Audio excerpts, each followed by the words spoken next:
آج کی اس تاریخی وضاحت میں ہم ایک ایسی زبردست کہانی کھوجنے والے ہیں جس نے بر صغیر کا نقشہ اور تاریخ ہمیشہ کے لیے بدل کر رکھ دی۔ ذرا 16ویں صدی کے آغاز کا تصور کیجئے۔ یہ ایک ایسا دور تھا جب ہندوستان ایک انتہائی افراتفری اور شدید انتشار کا شکار تھا۔ ایک ایسی بکھری ہوئی سرزمین جہاں کوئی ایک مضبوط آواز یا مرکز نہیں تھا۔ اس وقت کے حالات بالکل واضح اور سنگین تھے۔ ہر طرف بکھری ہوئی ریاستیں آپس میں ہی لڑنے مرنے میں مصروف تھیں۔ اپنوں کی غداریاں تو جیسے روز کا معمول بن چکی تھیں۔ ریاستوں کے خزانے بالکل خالی پڑے تھے اور دہلی سلطنت جو کسی زمانے میں انتہائی طاقتور ہوا کرتی تھی اب اپنی آخری سانسیں لے رہی تھی۔ یہ بکھرا ہوا ہندوستان گویا کسی ایسے فاتح کا منتظر تھا جو اسے ایک لڑی میں پروس سکے، اور یہ فاتح کوئی اور نہیں بلکہ وسطی ایشیا کے برفیلے پہاڑوں سے ابھرنے والا ایک غیر معروف مگر بہت پرعزم نوجوان جنگجو تھا جس کی آنکھوں میں ایک نہایت واسع اور دولت مند سلطنت کے خواب سجے تھے۔ حصہ 1، جلاوطن شہزادہ، ایک عظیم فاتح کی ابتدا۔ تو چلیے اس تاریخی داستان کے مرکزی کردار سے ملتے ہیں، ظہیر الدین محمد بابر۔ اچھا، ذرا اس میں گہرائی سے دیکھتے ہیں۔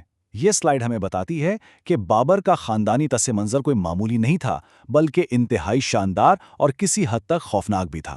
ایک طرف اس کے والد کا تعلق وسطی ایشیا کے عظیم فاتح تیمور کی نسل سے تھا اور دوسری طرف اس کی والدہ کا شجرہ نسب سیدھا منگول فاتح چنگیز خان سے جا ملتا تھا۔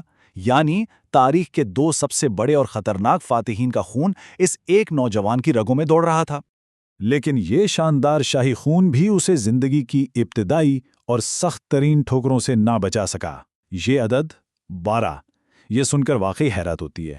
ذرا سوچیں، صرف 12 سال کی چھوٹی سی عمر میں بابر فرغانہ کی برف پوش وادیوں میں دشمنوں کے ایک حملے کے باعث اپنی آبائی سلطنت سے مکمل طور پر ہاتھ دھو بیٹھا۔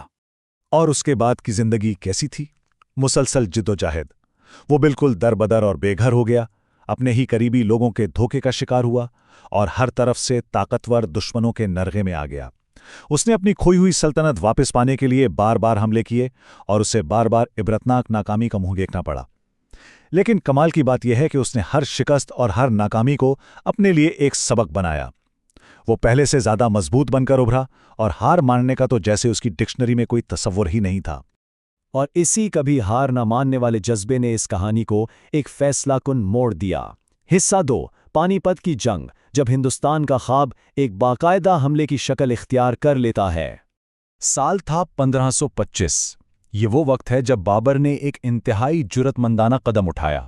اس نے وسطی ایشیا کے پہاڑوں کو پیچھے چھوڑا اور درہ خیبر کی دشوار گزار وادیوں سے گزرتے ہوئے ہندوستان کی جانب ایک تاریخی پیش قدمی شروع کر دی۔ اب اس سلائیڈ کے بارے میں جو چیز واقعی دلچسپ ہے وہ یہ ہے کہ ہم میدان جنگ میں طاقت کے اس عجیب و غریب توازن کو دیکھ سکتے ہیں۔ ایک طرف بابر کے پاس صرف 12,000 سپاہیوں کی ایک انتہائی چھوٹی سی فوج تھی، جبکہ سامنے سلطان ابراہیم لودھی ایک بے پناہ وسیع فوج اور خوفناک جنگی ہاتھیوں کے دستوں کے ساتھ کھڑا تھا۔ بظاہر تو یہ ایک ہاری ہوئی جنگ لگتی ہے نا، لیکن بابر اپنے ساتھ ایک ایسا خفیہ اور تباکن ہتھیار لایا تھا جو ہندوستان کی سرزمین نے اس سے پہلے کبھی نہیں دیکھا تھا: بارود اور جدید توپ خانہ۔ اب ذرا اس وقت کی ٹینشن کا اندازہ لگائیے۔ پانی پت کے میدان میں حتمی ٹکراؤ سے ٹھیک پہلے جب ایک اتنی چھوٹی فوج کے دلوں میں خوف پیدا ہونا بالکل فطری بات تھی، تو بابر نے ان کا خون گرمانے کے لیے کیا زبردست خطبہ دیا۔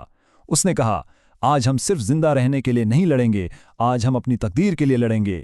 اسے ایک جذباتی پکار نے تھکے ہوئے سپاہیوں کے اندر گویا بجلی بھر دی اور انہیں میدان میں مر مٹنے کے لیے تیار کر دیا۔ آئیے آگے بڑھتے ہیں اور دیکھتے ہیں کہ یہ حکمت عملی کیسے کام کرتی ہے۔ بابر نے بالکل بے مثال اور منظم حکمت عملی اپنائی جس نے سب کچھ بدل کے رکھ دیا۔ اس کے 3 واضح مراحل تھے۔ سب سے پہلے جدید توپ خانے نے زبردست گولہ باری کر کے دشمن کی صفوں کے پر خچے اڑا دیے۔ دوسرا، بارود کے گہرے دھوئیں اور کان پھاڑ دینے والے دھماکوں نے میدان جنگ میں ایسی افراتفری پھیلائی کہ لودھی کے جنگی ہاتھی پاگل ہو کر خود اپنی ہی فوج کو کچلنے لگے۔ اور پھر تیسرا مرحلہ تھا گھڑ سواروں کا انتہائی تیز اور فیصلہ کن حملہ جس نے لودھی کی فوج کو چند ہی گھنٹوں میں بکھیر کر رکھ دیا۔ اور پھر وہ تاریخ آئی جس نے صدیوں کا فیصلہ کر دیا۔ 21 اپریل 1526 ابراہیم لودھی کو شکست ہوئی اور وہ مارا گیا۔ دہلی سلطنت کا ہمیشہ کے لیے خاتمہ ہو گیا اور اسی دن بابر نے دہلی کے تخت پر بیٹھ کر برِ صغیر میں مغلیہ سلطنت کی باقاعدہ بنیاد رکھی۔ لیکن ہم سب جانتے ہیں کہ کوئی علاقہ فتح کرنا ایک بات ہے اور وہاں ٹک کر حکومت کرنا بالکل دوسری۔ حصہ 3،